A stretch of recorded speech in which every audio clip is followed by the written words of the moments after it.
Welcome back to a historical subject that absolutely demands our attention. We're going to trace the journey of a single, abstract idea. We want to see how a seemingly innocent academic concept mutated over time into a devastating state policy that permanently scarred the 20th century. It's a chilling framing question, but it's the exact one we need to answer today. How did a 19th century geography term literally become a blueprint for genocide? We're going to take a very structured, objective look at the historical timeline, the ideological shifts, and the cold, economic, and bureaucratic machine that made all of this possible. Okay, let's dive right into this. The term we're examining is Lebensraum. It's a German concept that translates simply to living space. But in its historical application, it involved expansionism and Völkische, or ethno-populist nationalism. It was driven by this core belief that acquiring new territory was absolutely crucial for a nation's physical survival. And, this single word eventually became the primary ideological justification for some of the darkest chapters of World War II. Here is our roadmap for today's explainer. We'll start with the 19th century origins of the term, look at how the ideology mutated under Hitlerite doctrine, examine the planned Nazi economy, trace its brutal implementation during the war, and finally, look at the catastrophic reality of these policies. Let's start with part 1, the origins of living space, and how we move from biology to geopolitics. What's so wild here is that the word Lebensraum originally had absolutely nothing to do with warfare or racial supremacy. Back in 1860, a German geographer named Oskar Peschel first used the term while reviewing Charles Darwin's Origin of Species. He was just using it to describe the natural habitat where a particular species developed. Then, in 1901, an ethnographer named Friedrich Ratzel published a biogeographical study, and he extended this concept to human societies. But the dangerous pivot? That happens in 1917. Swedish political scientist Johann Rudolf Kellen took Ratzel's ethnogeographic term and interpreted it as a geopolitical natural law. He essentially gave states a biological justification for warfare and expansion. To really understand Ratzel's original academic theory, we have to look at his metaphor of the organism. He proposed that a society is like a living organism. It grows and shrinks in logical, direct relation to its habitat, its Lebensraum. Ratzel thought that a society successfully adapted to one territory, it would naturally and logically need to expand its boundaries into another just to survive overpopulation. It was supposed to be a purely geographical and biological observation, but this concept was perfectly primed to be twisted by extreme nationalists. Which brings us directly to part 2, the Hitlerite doctrine and race. This is where the ideology officially mutates. In the 1920s, the Nazi Party fully weaponized this geographic theory. Listen to this quote from Adolf Hitler's 1925 autobiography, Mein Kampf. It really lays out the uncompromising nature of his doctrine. He wrote, "We stop the endless German movement to the south and west, and turn our gaze toward the land in the east. We shift to the soil policy of the future." For the Nazi Party, just restoring pre-World War I borders, that was an adequate half measure. The explicit goal became the conquest of Eastern Europe, specifically Russia and its border states, to serve as the new living space for a greater Germanic Reich.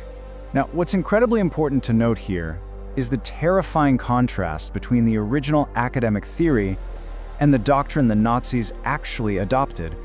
The original 19th century concept was rooted in human geography. It was just about a society adapting to its physical territory. But the Nazi version?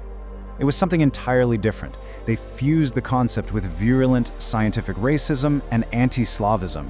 It was no longer about a society simply expanding. It was framed as a mystical racial struggle that actively required the destruction, starvation, and expulsion of native populations just to make way for German settlement. Part 3, the planned Nazi economy, which served as the actual engine of expansion. So, you might be wondering, how does a state build the military might for this kind of massive conquest? According to economic historian Otto Nathan, the Nazi system really defied traditional categories. It wasn't communism because private property and private profit remained, but it also wasn't traditional capitalism because the autonomous market mechanism was completely abolished. Instead, direct government controls replaced the price mechanism.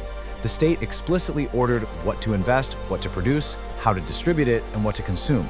It was a ruthlessly planned war economy designed from top to bottom to fuel the acquisition of Lebensraum.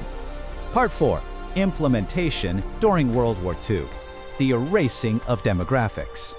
When that highly planned economic and military engine collided with the people of Eastern Europe, the results were devastating. And this brilliantly illustrates the cold, bureaucratic nature of the regime. In 1941, Heinrich Himmler established the Deutsche Volksliste, or the German People's List. To socially engineer a population, they meticulously categorized human lives in occupied territories into 4 groups based on perceived racial desirability. It ranged from the Volksdeutsche, who actively supported the Reich, all the way down to the Rückerdeutschte. These were people considered racially valuable but who actively resisted Germanization and were subjected to force. Your placement on this bureaucratic list was quite literally a matter of life or death. It determined whether you were conscripted, deported, or worse. To really understand the massive scale of the demographic engineering the Nazis were attempting, let's look at the Wartheland. It's a territory in western Poland annexed by Germany in 1939.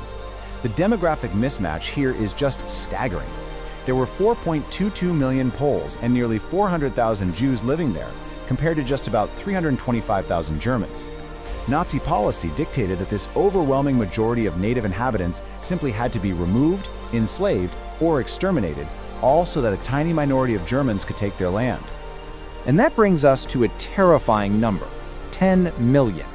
Under General Plan Ost, the master plan for the East, approved in 1942, the Nazis planned to completely clear the evacuated and conquered territories of Eastern Europe and colonize them with over 10 million German settlers. They were treating the geography of Eastern Europe precisely like a settler colonial project, openly taking inspiration from historical examples of manifest destiny. Finally, Part 5, the catastrophic reality, a true nightmare of space. We have to look directly at the historical evidence to understand the complete dehumanization required to actually execute this policy. In a secret 1943 speech in Posen, SS leader Heinrich Himmler said the following regarding Soviet prisoners and laborers: "Whether 10,000 Russian females fall down from exhaustion while digging an anti-tank ditch interests me only insofar as the anti-tank ditch for Germany is finished." The concept of Lebensraum had evolved to a point where human lives outside their so-called master race held absolutely zero value beyond their utility as disposable slave labor for the state. So, the crucial point here is how incredibly methodical the state was in its planning. Himmler's 1940 memorandum on the treatment of alien races reveals that this wasn't just a military conquest, it was the planned intellectual and cultural death of entire nations. Look at the steps. Step 1. Divide the native ethnic groups to prevent unified resistance. Step 2. Limit their education to just 4 years of elementary school, literally just enough to learn to count to 500 and write their own names. Step 3. Enforce strict obedience. They planned to deliberately reduce millions of people to an uneducated, subservient workforce designed solely to harvest food and resources for the German Reich. The pursuit of Lebensraum ultimately resulted in the genocide of millions, and, ironically, played a massive role in the military collapse of Nazi Germany itself, turning their utopia of expansion into a catastrophic nightmare. But as we wrap up this explainer today, I want to leave you with a lingering, provocative thought. We've just traced how an innocent 19th century academic metaphor about biology and geography was steadily warped into a pseudo-scientific justification for the greatest atrocities of the 20th century. So, if an abstract scientific theory can be mutated into a blueprint for mass destruction, how do we safeguard the ideas of tomorrow?